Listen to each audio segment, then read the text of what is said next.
शांति। ओम शांति। बाबा, आज 3 अगस्त 2025 है और आज है दिन रविवार का। रविवार के दिन मिलती है हमें अव्यक्त मुरली। तो ये अव्यक्त मुरली जो आज हम अध्ययन करने जा रहे हैं, ये चली थी 28 मार्च 2006 को। तो इस अव्यक्त मुरली में बाबा ने जो हमें ज्ञान दिया है, हमें जो अनुभव कराया है, इस अनुभूति से ओतप्रोत होने के लिए हमें आत्माभिमानी स्थिति में आकर इसका अध्ययन करना सबसे अच्छा होगा। और आत्माभिमानी स्थिति में आकर मुरली का अध्ययन करने के लिए हमें 2 काम करने हैं। लौकिक रीति से हमें बड़े इत्मीनान से, फुर्सत से समय निकालकर अपने समय अनुसार, दिन का जो भी समय हो और अपने स्थान अनुसार जो भी स्थान हो, उस स्थान पर अपने हाथों में खुद से मुरली लेकर उसका अध्ययन करना है। और अध्ययन करने के लिए जो हमें विधि अपनानी है वो है अलौकिक। और अलौकिक विधि क्या है कि अपने इस देहभान से अलग होकर अपने आत्माभिमानी स्थिति में स्थित होना है। और उसके लिए जो सबसे सरल और सहज विधि है वो है कि मैं आत्मा अपने इस देहभान से अलग होकर अपने सूक्ष्म शरीर के साथ चलता हूँ मधुबन की धरा पर। और उसमें भी आज खास तौर पर हम चलते हैं शांतिवन के परांगण में, जिसमें वो डायमंड हॉल है, क्योंकि इस अव्यक्त मुरली को बाबा ने उसी डायमंड हॉल में उच्चारे हैं ना। तो उस पवित्र स्थान पर आते ही परमपिता परमात्मा के सानिध्य में उपस्थित होने पर मुझ आत्मा के सारे आत्मिक गुण सक्रिय हो जाते हैं। पवित्रता, शांति, प्रेम और सुख की भरपूरता का एहसास करने लगता हूँ। बाबा दृष्टि से मुझ आत्मा में ज्ञान, प्रकाश और अष्ट शक्तियों का ऐसा प्रवाह करते हैं कि आनंद का एक आवरण तैयार हो जाता है, जो एक सुरक्षा घेरे की तरह, एक ऑरा की तरह मेरे चारों ओर मुझे मेरे सारे आत्मिक गुणों की भरपूरता का एहसास कराता है।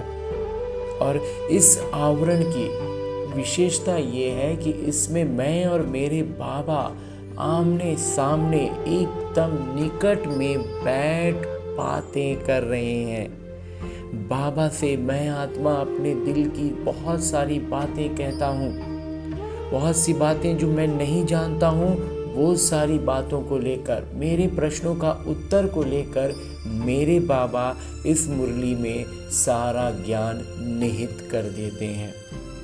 उनकी इस चैतन्य उपस्थिति के साथ मुरली का ये अध्ययन मुझे मुरली के एक एक शब्द को एकदम मेरे जीवन के हर क्षण में गूंजता हुआ एहसास होता है।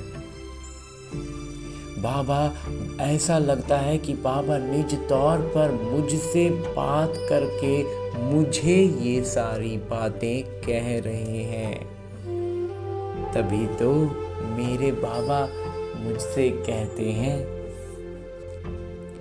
विश्व की आत्माओं को दुखों से छुड़ाने के लिए मनसा सेवा को बढ़ाओ, संपन्न और संपूर्ण बनो।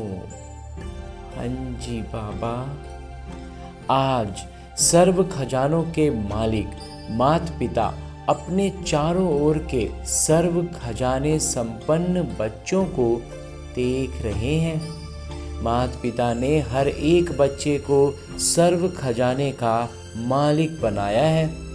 एक ही देने वाले और सर्व को एक जैसे सर्व खजाने दिए हैं। सबको सब खजाना दिए हैं और एक समान दिए हैं। बाबा का देने में कोई फर्क नहीं है, किसी को कम किसी को ज़्यादा नहीं दिए हैं। क्यों? आप अखूट खजाने के मालिक हैं, बेहद के खजाना है, इसलिए हर एक बच्चा अखूट खजाने का मालिक है। माता पिता ने सर्व बच्चों को एक जितना एक जैसा दिया है।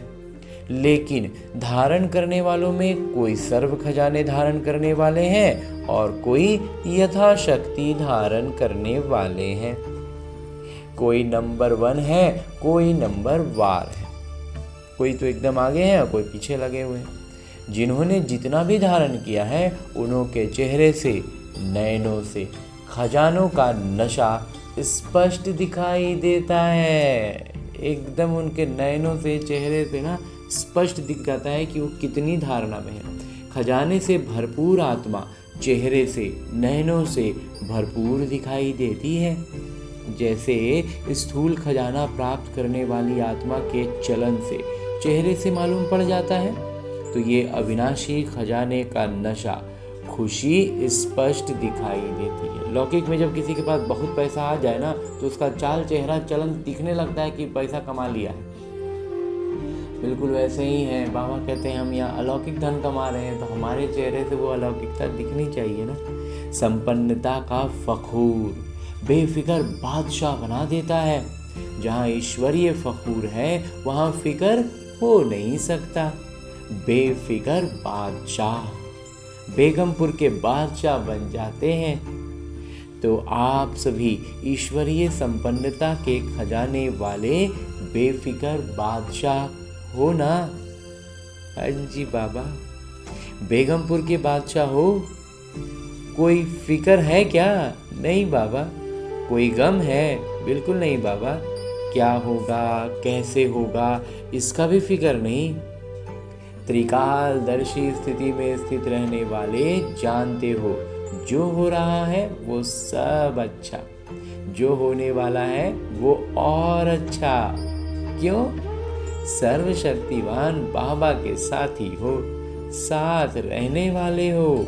हर एक को नशा है, फखूर है कि माता पिता सदा हमारे दिल में रहते हैं और हम सदा बाबा के दिल तख्त पर रहते हैं। तो ऐसा नशा है ना? अंजी बाबा, बहुत नशा है बाबा। जो दिल तख्त नशीन है उनके संकल्प तो क्या, स्वप्न में भी दुख की लहर लैस भी नहीं आ सकती उसमें। बाबा कहते हैं दुख का लहर तो छोड़ो, दुख का एक रेसा भी कहे ना, तो वो रेसा भी दुख का नहीं आएगा जो बाबा के दिल तख्त नशीन। क्यों? क्योंकि सर्व खजानों से भरपूर है। जो भरपूर चीज होती है उसमें हलचल नहीं होगी। तो चारों ओर के बच्चों की संपन्नता देख रहे थे। हर एक का माता पिता ने जमा का खाता जांच किया। खजाना तो अखूट मिला है, लेकिन जो मिला है उस खजाने को कार्य में लगाते खत्म किया है। वह मिले हुए खजाने को कार्य में भी लगाया और बढ़ाया भी है। अगर जो खजाना मिला था उसको खत्म खाली किए हैं कि काम में लगा के और बढ़ाए हैं। कितनी % में हर एक के खाते में जमा है? क्योंकि ये खजाना सिर्फ इस समय के लिए नहीं है, ये खजाना भविष्य में भी साथ चलना है। जमा हुआ ही साथ जाएगा। तो % देख रहे थे। क्या देखा? सेवा तो सभी बच्चे यथा योग व यथा शक्ति कर रहे हैं, लेकिन सेवा का फल जमा होना, उसमें अंतर हो जाता है। कोई बच्चों का जमा का खाता देखा, सेवा बहुत करते, लेकिन सेवा करने का फल जमा हुआ या नहीं, उसकी निशानियां क्या होंगी? बाबा कहते हैं लौकिक रूप में तो दिख रहा है कि बहुत सेवा कर रहे हैं, लेकिन उसका जमा का खाता क्या हुआ वो कैसे पता चलेगा? तो उसको जांचने के लिए, उसको समझने के लिए बाबा कुछ निशानियां बताते हैं। बाबा कहते हैं कि सेवा कोई भी हो, चाहे मनसा, चाहे वाचा, चाहे कर्मणा, तीनों में 100 अंक होते हैं।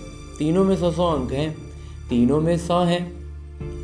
सेवा तो की, लेकिन अगर सेवा करने के समय व सेवा के बाद स्वयं अपने मन में अपने से संतुष्ट हैं और साथ में जिनकी सेवा की, जो सेवा में साथी बनते हैं, वो सेवा करने वालों को देखते हैं, सुनते हैं, वो भी संतुष्ट हैं, तो समझो जमा हुआ।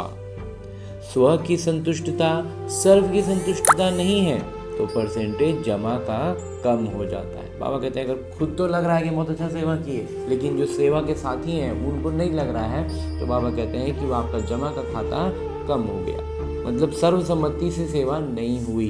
कहने का लौकिक अर्थ में यही है। तो यथार्थ सेवा की विधि पहले भी बताई है। 3 बातें विधि पूर्वक हैं तो जमा है, वो सुनाया है। एक निमित्त भाव, दूसरा निर्माण भाव, तीसरा निर्मल स्वभाव। निर्मल वाणी, निर्मल स्वभाव का झलक है, परिचायक है निर्मल वाणी। और भीतर में क्या होगा? निमित्त भाव और निर्माण भावना।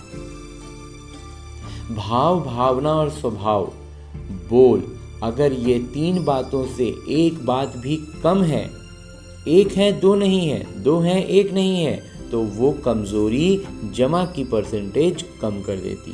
कहते हैं अगर ऐसा कुछ भी हुआ ना कि 1 है 2 नहीं है, 2 है 1 नहीं है, तो परसेंटेज बाबा कहते हैं कम हो गया, जमा का खाता में बहुत कम पड़ेगा नंबर। तो 4 ही सब्जेक्ट में अपने आप को जांच करो, क्या 4 ही सब्जेक्ट में हमारा खाता जमा हुआ है? क्यों? क्योंकि माता पिता ने देखा कि कईयों की 4 बातें जो सुनाई, भाव, भावना और क्या था? भाव, भावना, स्वभाव और बोल, उस प्रमाण कई बच्चों का सेवा समाचार बहुत है, लेकिन जमा का खाता कम है। बाबा कहते हैं इन 4 सब विषयों पर ना समाचार बहुत हैं बच्चों के पास, लेकिन जमा का खाता कम है।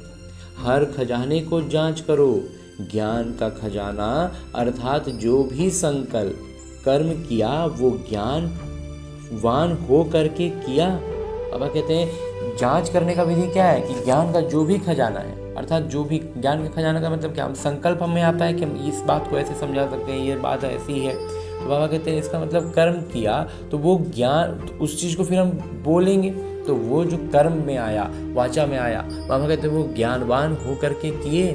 उस वक्त हमारी स्थिति ज्ञानवान वाली थी, साधारण तो नहीं हुआ। योग अर्थात सर्व शक्ति का खजाना भरपूर हो तो जांच करो। हर दिन की दिनचर्या में समय प्रमाण जिस शक्ति की आवश्यकता है उसी समय वो शक्ति ऑर्डर में रही, वो मेरे अनुसार सामने सक्रिय रहा, उस शक्ति का मैंने अनुभव किया। सर्वशक्तिवान का अर्थ ही है मालिक। ऐसे तो नहीं समय बीतने के बाद शक्ति का सोचते ही रह जाए, समय बीत गया और शक्ति अभी भी याद कर ले। अगर समय पर आदेश करने पर शक्ति इमर्ज नहीं होती, शक्ति सक्रिय नहीं होती, अनुभव में हम नहीं आते कि हम इस शक्ति से परिपूर्ण हैं, तो एक शक्ति को भी अगर ऑर्डर में नहीं चला सकते तो निर्विघ्न राज्य के अधिकारी कैसे बनेंगे? तो शक्तियों का खजाना कितना जमा है? जो समय पर कार्य में लगाते हैं वो जमा होता है। बाबा कहते हैं शक्तियों का खजाना की बात करें तो जो समय पर लगा लिए ना, जो इस्तेमाल में ले आए, जिस शक्ति का अनुभव कर लिए, वो हुआ जमा। जो नहीं किए जमा थोड़ी हो रहा है, बाद में चिंतन कर रहे हैं तो उसका कोई अर्थ नहीं निकलेगा। तो जांच करते जा रहे हो कि मेरा खाता क्या है, बाबा कहते साथ साथ जांच करते चलो, क्योंकि माता पिता को सभी बच्चों से अति प्यार है। माता पिता यही चाहते हैं कि सभी बच्चों का जमा का खाता भरपूर हो, धारणा में भी भरपूर। धारणा की निशानी है हर कर्म गुण संपन्न होगा। और कहते धारणा में भरपूर, और फिर धारणा का निशानी क्या है कि हर कर्म संपन्न होगा। जिस समय जिस गुण की आवश्यकता है वो गुण चेहरे चलन में इमर्ज दिखाई दे, वो झलके हमारे चेहरे से, हमारे चाल चलन से। अगर कोई भी गुण की कमी है, मानो सरलता के गुण की कर्म के समय आवश्यकता है, जिसमें कर्म करो उसमें सरल स्वभाव रूप सरलता के साथ मुझे वो काम करना है और उसकी कमी है। मधुरता की आवश्यकता है, चाहे बोल में चाहे कर्म में। अगर सरलता मधुरता के बजाय थोड़ा भी आवेशता या थकावट के कारण बोल मधुर नहीं है, चेहरा मधुर नहीं है, सीरियस है, तो गुण संपन्न तो नहीं कहेंगे ना।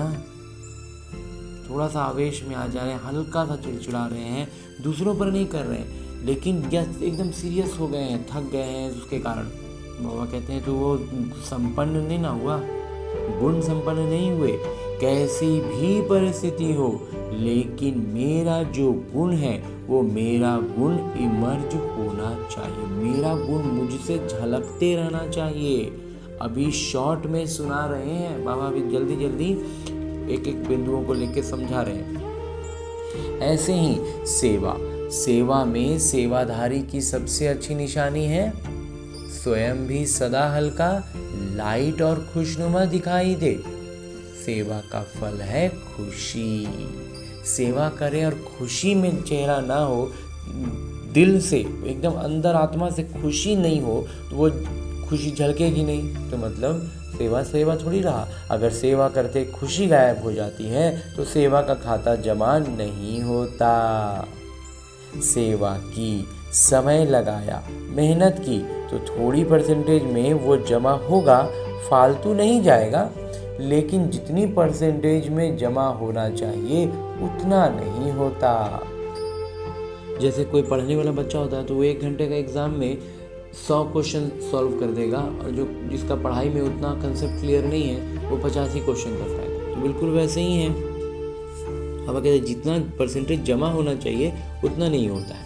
आगे बाबा कहते हैं कि ऐसे ही संबंध संपर्क की निशानी, संबंध संपर्क में हमारा क्या दिखना चाहिए? दुआओं की प्राप्ति हो। जिसके भी संबंध संपर्क में आए उनके मन से आपके प्रति दुआएं निकले। बहुत अच्छा, बाहर से नहीं, दिल से निकले, बहुत अच्छे हैं। दिल से दुआएं निकलें, और दुआएं अगर प्राप्त हैं तो दुआएं मिलना ये बहुत सहज पुरुषार्थ का साधन है। बाबा कहते हैं अगर किसी के दिल से दुआएं निकल रही है ना, मिल रही है ना, तो आपका पुरुषार्थ को रॉकेट की तरह ऊपर उठाएगा।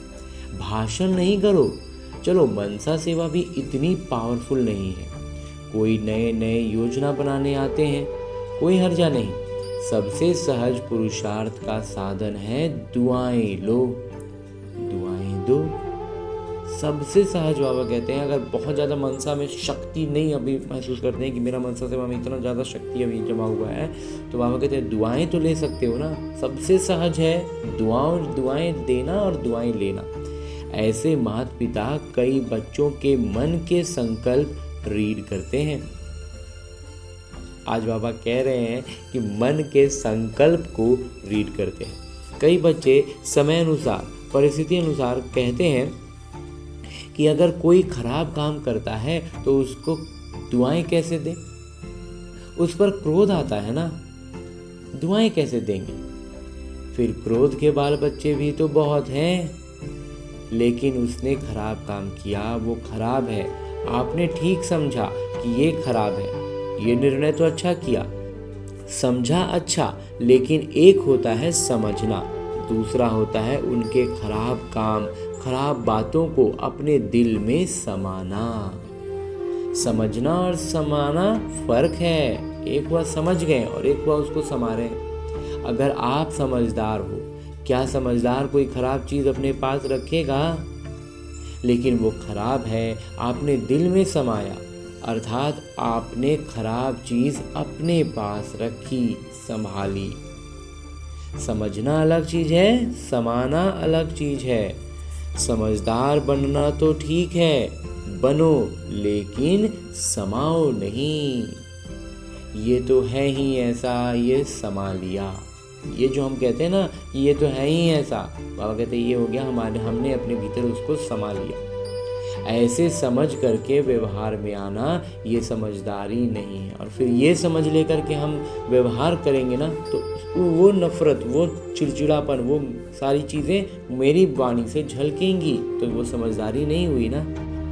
तो माता पिता ने जांच किया, अभी समय ऐसे समीप नहीं आना है, आपको लाना है। बाबा कहते हैं ऐसे ही समय नहीं आ जाएगा, हमें पुरुषार्थ करके उस समय को लाना है। तो हमारी जो ये कहते हैं ना, अभी जो इस ब्रह्म कुमार को छोटा सा एक मंथन यहाँ पर याद आता है कि अरे वो तो गलत करा, तो उसको तो देख के क्रोध आएगा ना। क्रोध क्यों आएगा? उन पर तरस आएगा। ये हमारी आत्मिक स्थिति है कि हम उनको विकारों के जंजाल में फंसा हुआ देख पाएँ। हमें ये महसूस हो कि वो आत्मा तो वहीं आदि गुणों से युक्त है, लेकिन क्रोध के जाल में ऐसा उलझ गया है कि वो उससे निकल नहीं पा रहा। वो आगे बढ़ाता है तो पूरा विकार उसका आगे झलकता है। उस नज़र से जब हम उसको देखेंगे ना, तो हमारे मन में उनके प्रति शुभ भावना ही निकलेगी, दुआएं ही निकलेंगी। तो इसलिए बाबा कहते हैं जो ऐसे ऐसे हमारी विचार होंगे, हमारा ऐसा नज़रिया होगा ना, तो बाबा कहते हैं हम निमित्त बनेंगे उस समय को समीप लाने में। बाबा कहते हैं समय ऐसे ही समीप नहीं आना है, हमको लाना है। कई पूछते हैं थोड़ा सा इशारा तो दे दो ना, 10 साल लगेंगे, 20 साल लगेंगे, कितना समय लगेगा? तो माता पिता बाबा बच्चों से प्रश्न करते हैं। बाबा से तो प्रश्न बहुत करते हैं ना, बाबा से तो बच्चे बहुत पूछते हैं। तो आज बाबा बच्चों से प्रश्न करते हैं, समय को समीप लाने वाले कौन? ड्रामा है, लेकिन निमित्त कौन? बाबा कहते हैं ठीक है, बोलेंगे कि ड्रामा में रहेगा, तो ड्रामा में है तो निमित्त तो बनना होगा ना। आपका एक गीत भी है, किसके रोके रुका है सवेरा, है ना गीत? तो सवेरा लाने वाला कौन? विनाशकारी तो तड़प रहे हैं कि विनाश करें विनाश करें, लेकिन नव निर्माण करने वाले इतना रेडी हैं, तैयार हैं नव निर्माण वाले। अगर पुराना खत्म हो जाए, नया निर्माण हो नहीं, तो क्या होगा? इसलिए माता पिता ने अभी बाबा के बजाय शिक्षक का रूप धारण किया है। बाबा कहते हैं आज बाबा जो है ना, वो पिता का रूप में नहीं, शिक्षक के रूप में आए हैं। होमवर्क दिया है ना, कौन होमवर्क देता है? शिक्षक। तो लास्ट में है सदगुरु का किरदार। बाबा कहते हैं सदगुरु का किरदार सबसे लास्ट में आएगा। पिता के रूप में आके हमें लाड प्यार करते हैं, शिक्षक के रूप में हमें इतनी शिक्षाएं देते हैं। तो अपने आप से पूछो, संपन्न और संपूर्ण अवस्था कहाँ तक बनी है? आज बाबा सिर्फ ज्ञान की बातें करेंगे। क्या आवाज से परे व आवाज में आना दोनों ही समान है? जैसे आवाज में आना जब चाहो सहज है, कभी भी कुछ बोलना, हमें 1 मिनट भी सोचना पड़ता है कि बोलने कैसे। ऐसे ही आवाज से परे हो जाना जब चाहे जैसे चाहे वैसे है। जब मन करा, जहां पर जरूरत समझ में आया, जैसे समझ में आया, उसी समय हम आवाज से परे हो जाए, उस बिंदु रूप में स्थित हो जाए, ऐसी हमारी अवस्था है। क्षण में आवाज में आ सकते हैं, क्षण में आवाज से परे हो जाएं, इतना अभ्यास है। और ये कैसे होगा? बाबा उसको बतलाते हैं, अभ्यास से होगा। तभी तो पूछ रहे हैं कितना अभ्यास करते हैं। जैसे शरीर द्वारा जब चाहो जहाँ चाहो वहाँ आ जा सकते हो, शरीर के साथ तो हम कहीं भी आते जाते हैं, आ सकते हो ना। तो ऐसे मन बुद्धि द्वारा जब चाहो जहाँ चाहो वहाँ जा सकते हो, क्योंकि अंत में पास मार्क्स उसको मिलेगी जो क्षण में जो चाहे जैसे चाहे जो आदेश करना चाहे उसमें सफल हो जाए। क्योंकि बाबा कहते हैं जब विनाश का मंजर हो तो हम स्वर्ग के नज़ारों में खुश होते रहें। हम यहाँ देख कर के दुखी नहीं हो, हम स्वर्ग देख पाए। तो ये कब होगा? जब हमारी आदेश पर हमारा मन बुद्धि चलेगा। विज्ञान वाले भी यही प्रयत्न कर रहे हैं, सहज भी हो और कम समय में भी हो। तो ऐसी स्थिति है। आखिर विज्ञान की जो नई नई तकनीकें निकलती हैं उसका उद्देश्य क्या होता है? समय भी कम लगे और आसान भी हो। बाबा कहते हैं हमारे साथ भी वही करना है ना। हमारी आत्मिक स्थिति एक क्षण में भी हो और सरलता से हो। क्या मिनटों तक आए हैं, क्षण तक आए हैं? अभी तक मिनट लगते हैं, कुछ मिनट 10-15 मिनट बैठते हैं ना, तब एकदम पूरा शांति अनुभव करते हैं। बाबा कहते हैं भी मिनट में हो, सेकंड तक आए हैं, 2-3 सेकंड में, सेकंड भी वो अब एक कदम होगा, एक क्षण, फाइनल स्टेज हमारी है एक क्षण में। तो बाबा पूछ रहे हैं कहाँ तक पहुँचे हैं? जैसे लाइट हाउस क्षण में ऑन करते ही अपनी लाइट फैलाते हैं, ऐसे आप सेकंड में लाइट हाउस बन चारों ओर लाइट फैला सकते हो। ये स्थूल आंख एक स्थान पर बैठे दूर तक देख सकती है ना, फैला सकती है ना अपनी दृष्टि। ऐसे आप तीसरे नेत्र द्वारा एक स्थान पर बैठे चारों ओर वरदाता विधाता बन नजर से निहाल कर सकते हो। बाबा कितना ऊंचा स्थान पर हमें बैठाते हैं। लाइट हाउस कहने का अर्थ बाबा बतलाते हैं कि तीसरे नेत्र द्वारा एक स्थान पर बैठ चारों ओर वरदाता विधाता बन नजर से निहाल कर सकते हो। अपने को सब बातों में जांच कर रहे हो, हर एक बात में अपनी जांच कर रहे हो, हर स्थिति में। इतना तीसरा नेत्र क्लीन और क्लियर है, हमारा जो तीसरी आंख है वो इतना स्पष्ट है। सभी बातों में अगर थोड़ी भी कमजोरी है तो उसका कारण पहले भी सुनाया है कि ये हद का लगाव मैं और मेरा है। और कहते हैं जहाँ भी अगर कमजोरी का अनुभव हो रहा है ना, उसका मतलब है कि ये हद का लगाव है, जो जिसका नाम है मैं और मेरा। जैसे मैं के लिए स्पष्ट किया था, होमवर्क भी दिया था, 2 मैं को समाप्त कर 1 मैं रखनी है। सभी ने ये होमवर्क किया। जो इस होमवर्क में सफल हुए वो हाथ उठाओ। माता पिता ने सबको देखा है, हिम्मत रखो, डरो नहीं, हाथ उठाओ। अच्छा है, मुबारक मिलेगी। बहुत थोड़े हैं, इन सबके हाथ टीवी में दिखाओ। बहुत थोड़ों ने हाथ उठाया है, अभी क्या करें? सभी को अपने ऊपर हंसी भी आ रही है कि वो छोड़ नहीं पाए, होमवर्क कर नहीं पाए कंप्लीट। अच्छा, दूसरा होमवर्क था क्रोध को छोड़ना है। ये तो सहज है ना? तो क्रोध को किसने छोड़ा? इतने दिनों में क्रोध नहीं किया, इसमें बहुतों ने हाथ उठाया, इसमें थोड़े ज्यादा हैं। पिछला होमवर्क जो था मैं छोड़ने वाला, 2 मैं छोड़ना था, 1 मैं को रखना था। बाबा कहते हैं उसमें तो बहुत कम ने हाथ उठाया, लेकिन क्रोध छोड़ने पर बहुत ज़्यादा, उनसे ज़्यादा बच्चे ने हाथ उठाया। जिन्होंने क्रोध नहीं किया, आपके आसपास रहने वालों से भी पूछेंगे। सिर्फ हमारे, तो बाबा ने उस दिन भी कहा था कि हमारे कहने से नहीं, हमारे संबंध संपर्क की आत्माएं जब कहें कि ये इन्होंने क्रोध नहीं किया, तब हमें सर्टिफिकेट मिलेगा। तो जिन्होंने हाथ उठाया है वो खड़े हो जाओ। अच्छा, बहुत है, क्रोध नहीं किया है। संकल्प में, मन में क्रोध आया, चलो फिर भी मुबारक हो। अगर मन में आया, मुख से नहीं किया तो भी मुबारक है। बहुत अच्छा। तो आप ही रिजल्ट के हिसाब से देखो, क्या स्थापना का कार्य स्व को संपन्न बनाना और सर्व आत्माओं को मुक्ति का वर्षा दिलाना, ये संपन्न हुआ। हमारा कार्य पूरा हुआ है। स्वयं को जीवन मुक्ति स्वरूप बनाना और सर्व आत्माओं को मुक्ति का वर्षा दिलाना, ये है स्थापना कर्ता आत्माओं का श्रेष्ठ कर्म। स्थापना करने वाले हम निमित्त आत्माएं बन रहे हैं। तो बाबा कहते हैं हमारा श्रेष्ठ उद्देश्य क्या है, हमारा कर्म, श्रेष्ठ कर्म क्या होगा कि सर्व आत्माओं को मुक्ति का वर्षा दिलाना। तो माता पिता इसलिए पूछते हैं कि सर्व बंधनों से मुक्त जीवन मुक्ति की अवस्था पर संगम पर ही पहुंचना है, वह सतयुग में पहुंचना है।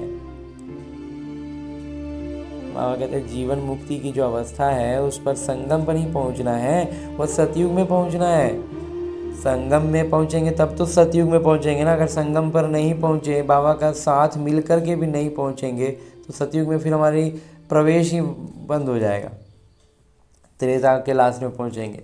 तो संगम युग में संपन्न होना है या वहां भी राजयोग करके सीखना है? संपन्न तो यहाँ बनना है ना। हाँ जी बाबा, संपूर्ण भी यहाँ बनना है। संगम युग के समय का भी सबसे बड़े ते बड़ा खजाना है। संगम युग में भी समय का जो खजाना है ना, वो बहुत बड़ा खजाना बाबा बता रहे हैं। तो किसी के रोके रुका है सवेरा? बताओ, किसी के रोकने से सवेरा रुक जाएगा क्या? नहीं ना, ये संकल्प, ये जो समय का खजाना है ना, ये हमें व्यर्थ जाने नहीं देना है। तो माता पिता क्या चाहते हैं? क्योंकि बाबा की आशाओं के दीपक बच्चे ही हैं, तो अपना खाता अच्छी तरह से जांच करो। कई बच्चों को तो देखा, कई बच्चे तो मौजीराम हैं, अच्छा, कई बच्चे तो मौजीराम हैं, मौज में चल रहे हैं। जो हुआ सो अच्छा, अभी तो मौज मना लो। सतयुग में कौन देखता, कौन जानता। तो जमा के खाते में ऐसे मौजीलाल कहो, मौजीराम कहो, ऐसे भी बच्चे देखे। बाबा कहते हैं अभी पुरुषार्थ के नाम पर कुछ नहीं हो रहा है, कुछ कर नहीं रहे हैं।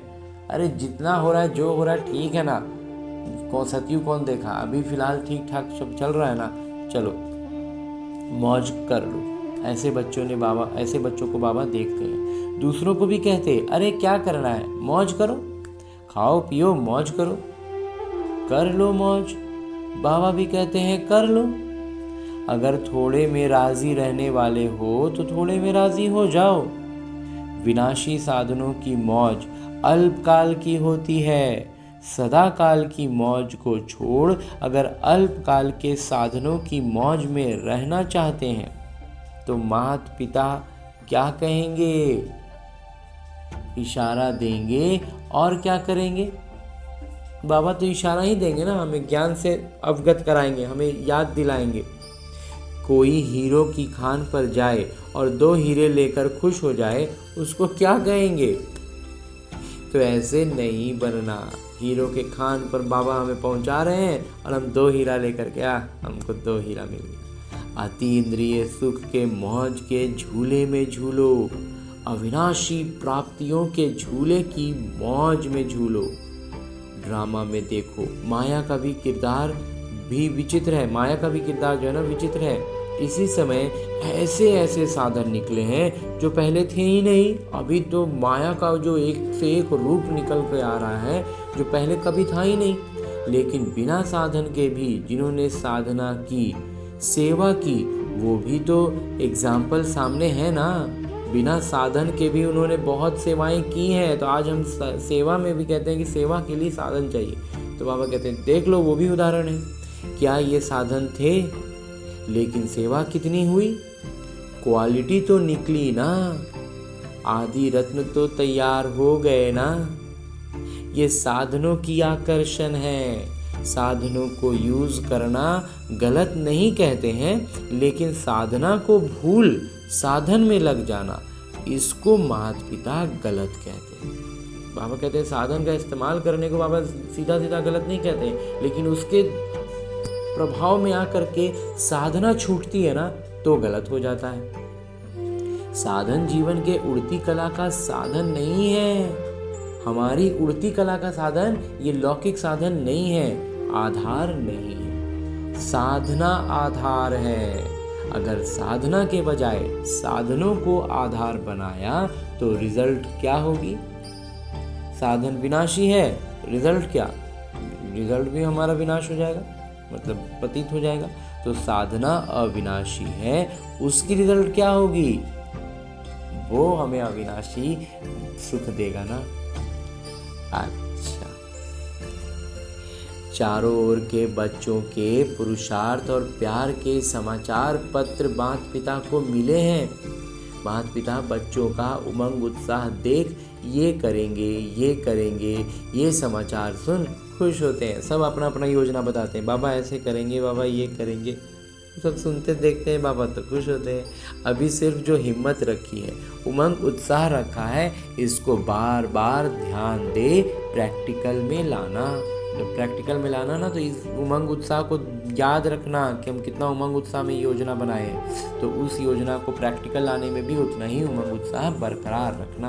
पापा कहते हैं अटेंशन दे करके प्रैक्टिकल में लाना। यही सभी बच्चों के प्रति माता पिता के दिल की दुआएं हैं। और सभी चारों ओर के संकल्प, बोल और कर्म में संबंध संपर्क में संपन्न बनने वाले श्रेष्ठ आत्माओं को सदा स्वदर्शन करने वाले स्वदर्शन चक्रधारी बच्चों को सदा दृढ़ संकल्प द्वारा मायाजीत बन बाबा के आगे स्वयं को प्रत्यक्ष करने वाले और विश्व के आगे बाबा को प्रत्यक्ष करने वाले। बाबा क्या कह रहे हैं कि सदा दृढ़ संकल्प द्वारा माया जीत बन बाबा के आगे स्वयं को प्रत्यक्ष करना है। बाबा के सामने स्वयं को क्या प्रत्यक्ष करना है? माया से जीत पा लिए बाबा। और जब हम ऐसा करते हैं तो बाबा कहते हैं प्रत्यक्ष करने वाले और विश्व के आगे बाबा को प्रत्यक्ष करेंगे। तो जब क्या होगा? बाबा की झलक हमसे दिखेगी दुनिया वालों को। ऐसा करने वाले सेवा योग्य ज्ञानवान सक्सेसफुल यानी सफल बच्चों को माता पिता का याद प्यार और दिल से पदम गुना दुआएं हो नमस्ते हो नमस्ते। हम रूहानी बच्चों की ओर से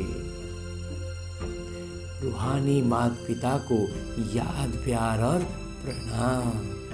धन्यवाद बाबा, धन्यवाद। मुरली के लिए भी धन्यवाद और इस अनूठे अलौकिक ब्राह्मण जीवन के लिए भी बहुत बहुत बहुत धन्यवाद बाबा, बहुत धन्यवाद। आगे मेरे बाबा वरदान दे रहे हैं। वरदान देते हुए मेरे बाबा कहते हैं, सच्चे साफ दिल के आधार से, सच्चा दिल हो साफ दिल हो, ये अगर हमारा आधार है ना, तो बाबा कहते हैं नंबर 1 लेने वाले दिलाराम पसंद भवा। तो वो बाबा के एकदम पसंदीदा बच्चे बन जाते हैं जिनका दिल सच्चा और साफ होता है। दिलाराम बाबा को सच्ची दिल वाले बच्चे ही पसंद हैं। दुनिया का दिमाग न भी हो लेकिन सच्ची साफ दिल हो तो नंबर 1 ले लेंगे, क्योंकि दिमाग में तो बाबा इतना बड़ा दे देते हैं जिसे रचयिता को जानने से रचना के आदि मध्य अंत का ज्ञान को जान लेते हो। इतना बुद्धि तो समझ में आ जाता है ना। दुनियादारी की समझ ना भी हो ना, जो दुनिया से थक गए हार गए ना, उनको लगता है हम इस दुनिया में नहीं कर पा रहे हैं, बाबा उनको और गले से लगाते हैं, क्योंकि उनका अगर दिल सच्चा रहा और बुद्धि में बाबा कहते इतना तो ज्ञान दे दिए ना, पर बाबा को पहचान लिए, बाबा जो ज्ञान दे रहे हैं सृष्टि के आदि मध्य अंत का ज्ञान दे रहे वो समझ गए तो हो गया ना। तो सच्चे साफ दिल के आधार से ही नंबर बनते हैं। बाबा कहते हैं बाबा के दिल पर चढ़ना है ना तो दिल सच्चा और साफ रखना होगा, सेवा के आधार से नहीं, उसमें सेवा नहीं चाहिए। बाबा के दिल तख्त पर पिता रूप में जब बाबा रहते हैं ना तो वहाँ सिर्फ दिल की सच्चाई सफाई चाहिए। सच्चे दिल की सेवा का प्रभाव दिल तक पहुँचता है। दिमाग वाले नाम कमाते हैं और दिल वाले दुआ कमाते हैं। लौकिक रीति में भी ये चीज़ बहुत अच्छे से बाबा के ज्ञान के बाद ही लेकिन अनुभव होने लगा कि जो दिमाग वाले होते हैं ना वो दुनिया में एक ऐसा चीज़ करेंगे, मतलब हर चीज़ में वो अपने आप को साबित कर देते हैं कि देखो हम सही करते हैं, हम ऐसा करते हैं, हम ऐसा करते हैं। तो बाबा कहते हैं वो सबका लोग नज़र में आते हैं, नाम कमाते हैं, हाँ ये बहुत अच्छा करता है, ये वैसे करता है। लेकिन जो दिल से करते हैं ना वो नहीं आता है लौकिक दुनिया का बुद्धि ज्ञान कैसे, मतलब उसमें जरूरी नहीं कि वो विकारी काम ही हो, लेकिन एक एक होते हैं ना शातिर होना, तेज होना, वो चीज़ नहीं है। बुद्धू बन जाते हैं दुनिया की बातों में, लेकिन दिल से जब सफाई होती है ना तो सामने वाली आत्मा के दिल को छू जाती है और वो उनके दिल से दुआएं निकलती हैं। आज तो बाबा ने मुरली में दुआओं के लिए भी कहा ना, सबसे सहज है दुआएं कमाना। तो दुआएं देंगे, दुआएं लेंगे तो हमारा पुरुषार्थ में हम आगे बढ़ेंगे, बाबा के दिल तक पर नशीन हो जाएंगे। तो बाबा कहते हैं बाबा के दिल में चढ़ना है ना तो सच्चा दिल से हम बाबा का दिल में पहुंच जाएंगे और वहां पहुंचने वाले नंबर 1 होते हैं, नंबर वार नहीं। और आगे स्लोगन है, मुरली का उपदेश है, सर्व के प्रति शुभ चिंतन और शुभ कामना रखना ही सच्चा परोपकार है। सबके प्रति शुभ भावना, शुभ संकल्प रखना, शुभ कामना रखना, शुभ चिंतन करना, यही सच्चा परोपकार है। हाँ जी बाबा। इस पर इस ब्रह्मा कुमार को एक छोटा सा उदाहरण याद आता है जो कल हमने चर्चा की थी कि कोई अगर जैसे अभी के मौसम में बरसात होती है तो सड़क पर कहीं कहीं पानी होता है, और कोई हम पैदल चल रहे हैं और कोई बगल से आकर के छींटे उड़ा करके पूरे कपड़े में लगा के चला गया। तो ऐसे में मैं इस ब्रह्म कुमार का मंथन से कह रहे थे कि वो हमारे कर्मों का हिसाब है, तो हमें उन्हें दुआएं देनी है, उनके प्रति शुभ भावना रखना है। लेकिन आज और जो एक मंथन निकल करके आता है वो ये है कि वो वास्तव में वो आत्मा है और वो मेरा कर्मों के हिसाब है, वो भी बीती बात हो गई। हमें ये समझना है कि ये मुझ आत्मा की स्थिति का ही बाहरी झलक है जो ऐसा मेरे सामने आया। तो अगर मैं उस पर अभी कौन सा वे में रिएक्ट करता हूँ वो मेरी आत्मा की स्थिति का परिचायक होगा। और अगर अभी मैंने उसमें सही बिल्कुल शांत स्वरूप अवस्था में रह करके, अचल अडोल अवस्था में रह करके उसको मेरी रह गई ना, तो स्वाभाविक तौर पर मेरे दिल से दुआएं निकलेंगी। मुझे उसे दुआएं देने के लिए सोच के समझ के ताकत लगा के नहीं करना होगा, स्वाभाविक रूप से निकलेगी, क्योंकि मेरी आत्मा का ही स्थिति उन तक पहुंचता है, हर आत्मा तक, बाबा तक। तभी तो आज बाबा ने कहा ना, दिल, बाबा के दिल पर सच्चा दिल और साफ दिल का पहुंचता है प्रभाव। और मेरे बाबा ने आज इतना सुंदर अव्यक्त मुरली हमें सुनाया, इतना श्रेष्ठ वरदान दिया है। अब इसी अव्यक्त स्वरूप में रह करके मेरे बाबा एक इशारा देते हैं कि सहज योगी बनना है तो परमात्मा प्यार के अनुभवी बनो। सहज योगी का अर्थ ही है कि परमात्मा प्यार में अनुभवी हम रहेंगे। अनुभव के साथ जब कहेंगे ना, तो सिर्फ कहना नहीं, करना, हर चीज़, संकल्प भी सब बाबा के अनुभव के साथ, बाबा है इस चीज़ का अनुभव रहेगा, तो हम सहज योगी उसी को कहते हैं ना। तो इसकी स्पष्टता के लिए बाबा और भी इशारे देते जा रहे हैं अलग अलग आयामों से। तो आज के लिए जो इशारा बाबा ने दिया है वो है, जो बच्चे परमात्मा प्यार में सदा लवलीन खोए हुए रहते हैं, उनकी झलक और फलक अनुभूति की किरणें इतनी शक्तिशाली होती हैं जो कोई भी समस्या समीप आना तो दूर, लेकिन आंख उठाकर भी नहीं देख सकती। बाबा कितना जबरदस्त बात कहते हैं। परमात्मा अनुभवी, प्यार का अनुभवी का मतलब क्या? जो बच्चे परमात्मा प्यार में सदा लवलीन, परमात्मा प्यार में सदा खोए हुए रहते हैं, उनकी झलक और फलक अनुभूति की किरणें इतनी शक्तिशाली हो जाती है। परमात्मा का साथ हो गया ना, तो जब परमात्मा जहाँ रहेंगे वहाँ कोई समस्या, बाबा कहते हैं समीप आने की तो बात ही छोड़ दो, दूर से आंख उठा के भी नहीं देखेगा कि इस आत्मा के पास हम जाएं। उन्हें कभी भी किसी भी प्रकार की मेहनत हो नहीं सकती। हाँ जी बाबा। तो ऐसी अनुभूति करने के लिए, ऐसा श्रेष्ठ अवस्था तक पहुंचने के लिए, अगर अभी तुरंत हमसे नहीं हो रहा है तो भी दिल शिकस्त थोड़ी होना है। छोटी छोटी परिस्थितियों से अभ्यास बढ़ाते जाना है, परमात्मा का प्यार का अनुभव से भरते जाना है। क्योंकि जितना ज़्यादा हम याद में रहते हैं, बाबा ने स्पष्ट कहा ना, उतना ज़्यादा हमारी याद से ही याद मिलती है। तो हमारी जितनी ज़्यादा याद होगी, बाबा का प्यार, बाबा का अनुभव, बाबा की शक्तियों की जागृति उतनी ज़्यादा हम महसूस करेंगे। और जितना ज़्यादा अनुभवी होते जाएंगे ना, उतना ज़्यादा एक तरह से कहें तो बाबा को निरंतर अपने साथ अनुभव करने लगेंगे, जो बाबा कंबाइंड रूप भी कहते हैं। तो ऐसी अनुभूति जब रहेगी तो फिर समस्याएं जो है ना, वो बाबा ने कह दिया आँख उठाकर नहीं देखेंगी। तो ऐसी अनुभूति पाने के लिए ये कैसे कर सकते हैं? इसके लिए हमें अपने इस किरदार में वापस आना होगा और अभ्यास करना होगा। अभ्यास से ही आत्मा का ये जो विकारी लक्षण, विकारी जंजाल में मुलझे ना, इससे निकलने का ज्ञान के साथ दूसरा कदम अभ्यास का भी है। तो ज्ञान है योग, योग का अर्थ याद, याद का अर्थ अभ्यास। जितना अच्छा अभ्यास होगा उतना सरल याद होगा। और ज्ञान की स्पष्टता तो खैर है ही, ज्ञान भी उतना ही स्पष्ट होता जाएगा। तो इन सारी बातों के लिए ऐसे श्रेष्ठ उद्देश्य के साथ ढेर सारी शुभ भावना और शुभकामनाओं से भरपूर होकर लौटते हैं अपने इस किरदार में। अपने इस स्थूल शरीर में अभ्यास करने के उद्देश्य से। अच्छा, ओम शांति।